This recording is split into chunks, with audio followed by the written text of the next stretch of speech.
Aqui, no capítulo 27, é Esaú quem se consola. Ele encontra consolo, ele encontra conforto, ele encontra alívio. Como?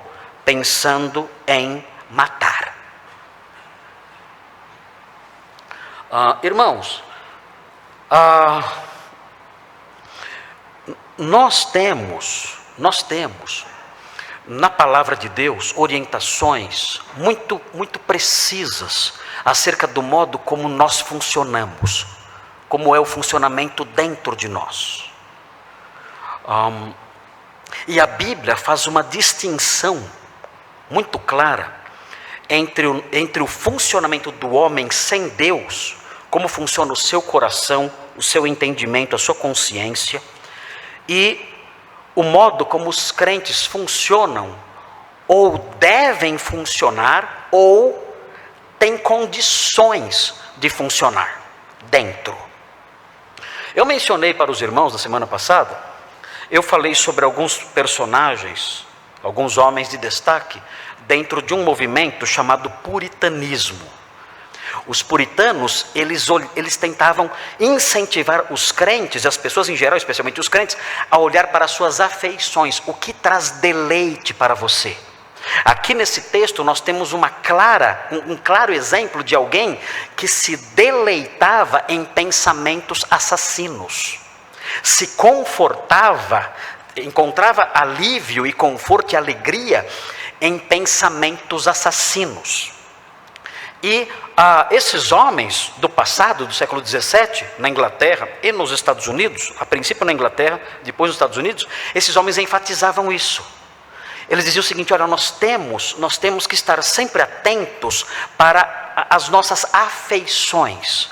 Quais são as coisas que estão dentro de nós e que causam prazer dentro de nós? Coisas que estão dentro de nós, que geram em nós alívio, prazer, coisas que nós amamos cultivar. E essas coisas são chamadas de afeições. Então esses homens falaram sobre isso. A palavra afeições compunha o vocabulário desses homens, sempre estimulando os crentes a avaliarem suas afeições. Então, Richard Sibbes escreveu sobre isso, John Owen, o maior intelectual do puritanismo inglês, escreveu sobre isso, Jonathan Edwards, um homem de um conhecimento vastíssimo da palavra de Deus e de outros assuntos também, escreveu sobre isso também. E esses homens, eles realçavam 3 elementos que as pessoas têm em si: o entendimento, o coração e a consciência. Eles diziam: olha, nós temos que estar atentos para esses 3 elementos que existem em nós: o entendimento, o coração e a consciência. E eles diziam o seguinte: o coração é a sede das afeições. O que você ama, as coisas em que você se deleita, elas estão ali no seu coração. Quando você é um incrédulo, quando você não tem conhecimento de Deus, o seu entendimento é corrompido. Consequentemente, quando alguém diz para você que as suas afeições estão erradas, você, sendo um incrédulo, você rejeita o entendimento da verdade. Alguém diz: olha, isso de que você gosta, isso em que você se deleita é errado. A pessoa rejeita o entendimento da verdade, porque ela vive na escuridão. Então o seu entendimento não corrige as suas afeições. E mais, além disso, ela instrui a sua consciência. Todos temos uma consciência. A consciência é como que um guarda, uma sentinela que nos alerta quando fazemos algo errado. Essa pessoa, tendo o entendimento corrompido, esse entendimento instrui a consciência de forma errada. A consciência dela aprende que o que é errado é certo, e o que é certo é errado. Então essa consciência não incomoda a pessoa. É um entendimento errado, que instrui a consciência, que para de incomodar a pessoa, e que mantenha então o coração da pessoa amando o que não presta. Esse é o problema do incrédulo. O incrédulo, quando nós apresentamos o entendimento da verdade para ele, ele rejeita.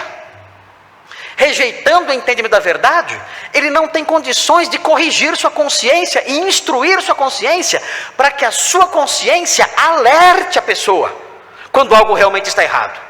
E aquela consciência ignorante, nutrida por fábulas, nutrida por mentiras, não incomoda o coração do incrédulo quando ele começa a amar e a se deleitar naquilo que é mal. Esse é o grande problema dos homens sem Deus. Quando a pessoa se converte, no entanto, Deus trabalha inicialmente no seu entendimento. A Bíblia diz que a luz do conhecimento da glória de Deus na face de Cristo brilha no coração da pessoa. Ela então passa a entender o que antes ela não entendia.